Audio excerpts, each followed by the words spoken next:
Deze week werd vooral bepaald door het slimme treinongeluk van Arun Manje in Haas. Een huid en zijn 3-jarige zwansje die komen erbij om het libben. Ze werden in haar auto aanrieden op een spoorhoegang vlakbij een borkerij. Een groep beukers van de Johan Frieso squallen had mij orden en pakers en beppers krijgt lampjes zien op een pleert van boer Sietsma. Bij het voortrieden gaat het mis en wordt de auto van de slachtoffers kept door een trein. De hoegang had alleen nog knipperjachten als beveiliging. Na het tragische ongeluk komt er voortdurend zo'n flinke discussie op gang. Hoe het zo gauw als mogelijk oprommen van honderden net beveiligen en van een pad beveiligen spoorhoegangen.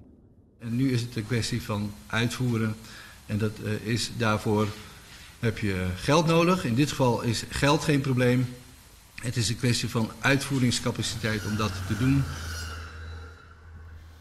Ja, nou een slim ongeluk is er vaak minder omtinkend van de impact die het soks had op machinisten. Wils de skok onder deze beroepsgroep na een dierlijke onrieding enorm is. Aan tafel zit Evert-Jan van der Meen van het vakbond CNV en had vaak contact met machinisten. Ik had ze wat slims mee maken.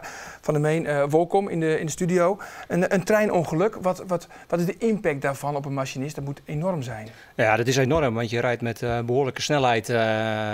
En ben je onderweg en je komt bij een overweg. Je ziet bij wijze van spreken ineens plotseling een auto eroverheen die je niet meer kunt raken. Dus je hebt helemaal geen invloed meer. Het gebeurt je kunt niet ingrijpen, dus het is enorm. Ja, en als er dan zo'n treinongeluk gebeurd is, zoals bijvoorbeeld afgelopen maandag, wordt er dan extra veel over gesproken op de werkvloer? Ja, natuurlijk heeft dat aandacht. Ik bedoel, het komt uiteindelijk, gelukkig komt het niet veel voor. Dus dan heeft het zeker aan een praatje. Dan probeer je daar met elkaar over te praten. Ja, en waar gaat het dan over? Ja, nou ja, dat is natuurlijk echt wisselend. Dat is natuurlijk per persoon verschillend wat op hem impact maakt. Dat kun je zo niet standaard zeggen wat er aan de orde komt. Maar ik kan me voorstellen dat er gesproken wordt over de klap en wat dat betekent. Ja, maar u praat ook vaak met machinisten die dit is overkomen. En wat zeggen ze dan vaak tegen u?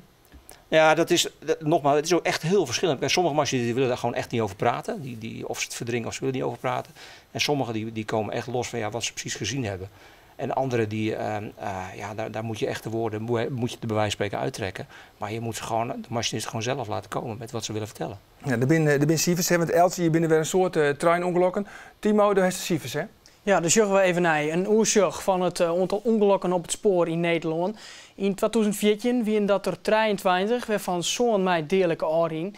En hier later waren er 32 ongelukken, waarvan 13 dierlijk. En vorig jaar stieg de teller op 26 ongelukken en 4 doden. Een andere categorie is het aantal mensen dat hadden zelfs te kwaad docht terug voor de trein te springen. Die cijfers lezen volle heger. Zo waren er in 2014 192 dierlijke gevallen en in 2015 ging het om maar liefst 223 gevallen met fatale aanrijdingen. Ja, 223 in 2015. Zijn dit getallen waar u van schrikt? Ja, natuurlijk schrik je, want het zijn er heel veel. Maar dit zijn twee cijfers. Het zijn cijfers over zelfdoding en over aanrijdingen op overwegen. Maakt dat verschil? Dat maakt in principe geen verschil. Nee, het maakt geen groot verschil.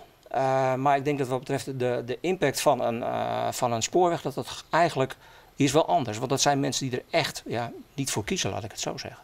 Dus daar zit wel degelijk groot verschil in. En is er directe opvang voor machinisten en voor traumaverwerking? Nou, de opvang zoals bij NS, bij Arriva of bij de andere spoorbedrijven, die zijn gewoon goed. Want ze weten gewoon dat het enorme impact heeft op machinisten. Dus, en het is ook in hun belang om de machinisten gewoon goed op te vangen. Dat ze gewoon weer op hun geëigende moment weer op de trein gaan stappen. Ja, nou was er afgelopen maandag was er dus dat vreselijke ongeluk in Harlingen bij een gevaarlijke overgang. Wat vindt u er eigenlijk van dat er nog altijd in Nederland zoveel honderden onbewaakte of deels bewaakte overgangen zijn? Nou ja, naarmate het spoorwegverkeer intensiever wordt, wordt het natuurlijk meer van belang om spoorwegovergangen te beveiligen. En gelukkig wordt het ook wel in gang gezet. En ik denk dat dat gaf meneer Eringa ook aan, dat er in ieder geval dat programma wel in werking gaat. Maar er zullen wel altijd eens een keer een overweg blijven die gewoon toch onbeveiligd is. Ja, maar dus wat je ook beveiligt, je zal het denk ik nooit echt helemaal kunnen voorkomen. Maar nu ook, hè? Nu worden de borden geplaatst. Dat is noodverbanden eigenlijk, daar wat er nu gedaan wordt in Harlingen? Nou, op dat moment zijn het even noodverbanden. En dat is denk ik ook logisch dat het gebeurt. Want het gebeurt, daar op die plek gebeurt er een heel ernstig ongeval. En ik snap dat daar die maatregelen getroffen worden. Ja, en dan komt ProRail een paar dagen eigenlijk na het nieuws van het ongeluk met het nieuws over die onbemande trein. Hè? Een proef met een onbemande trein. Wat vindt u eigenlijk van dat nieuws en met name de timing daarvan? Nou, als ik ProRail was geweest, dan had ik in ieder geval 1 of 2 weken gewacht met het nieuws te brengen. Want? Nou, ik kan me voorstellen dat hier met name in Friesland gewoon een enorme impact heeft. Als dat verteld wordt en mensen weten niet wat voor gevolgen dat heeft. Dus ik zou gewacht hebben met dat nieuws te brengen. Ja. En onder de machinisten, wat vonden die er dan van? Nou, we realiseren ons heel goed dat die beweging van onbemande treinen, dat in gang gezet wordt. Ik bedoel, een paar maanden geleden waren de Zwitserse spoorwegen gekomen met het geluid, Deutsche Bahn is geweest. ProRail heeft het ook gezegd en nu deze week geeft ProRail aan dat het nog dit jaar gaat plaatsvinden. Dus de beweging dat gaat plaatsvinden, dat is ons inziens onontkoombaar. Dat betekent dus wel dat zeg maar, de bedrijven kunnen niet zomaar hun personeel wat dat aan hun lot overlaten en zeggen van jongens, we stoppen het mee, want we rijden onbemand. Dus die beweging die moet in gang gezet worden. En dan moeten zowel werknemers als de bedrijven moeten zich erop voorbereiden. Ja, ik kan me ook voorstellen dat menselijk ingrijpen nog in bepaalde gevallen ook nog wel mensenlevens kan redden. Ja, in sommige gevallen zou dat heel goed kunnen. Alleen we moeten denk ik de ogen niet sluiten dat er natuurlijk gewoon metroverbindingen zijn waar gewoon treinen onbemand rijden. Dus de beweging is al lang in gang gezet. Ja. Dus laat ik zo zeggen, het heeft zijn voordelen en zijn nadelen. Maar ben ik in december bij een project geweest van een onbemande bus. Nou, dat lijkt mij, ja, ik ben een leek, dat moet ik ook toegeven, wat ingewikkelder dan een trein om verder te beveiligen. En ze rijden gewoon al daar rond gewoon met passagiers. Ja, proeven zijn het nog, met passagiers gewoon op de openbare weg. Dus de beweging van robotisering, die zijn gewoon gaande en het gaat snel. Ja, want gaat het dan binnen afzienbare tijd? Wat denkt u? Een onbemande trein? Waar moeten we dan aan denken? Nou, dat vind ik moeilijk te zeggen. Maar één ding is mij wel duidelijk. Het gaat sneller dan wij denken.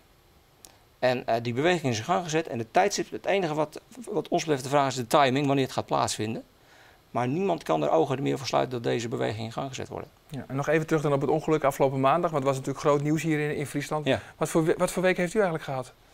Nou ja, gewoon de schok dat gewoon plaatsvindt. En even de eerste mensenreactie op potverdorie zijn de kinderen die er bij lammetjes op bezoek zijn geweest. En dan, nou ja, dat het zo afloopt, dat is verschrikkelijk.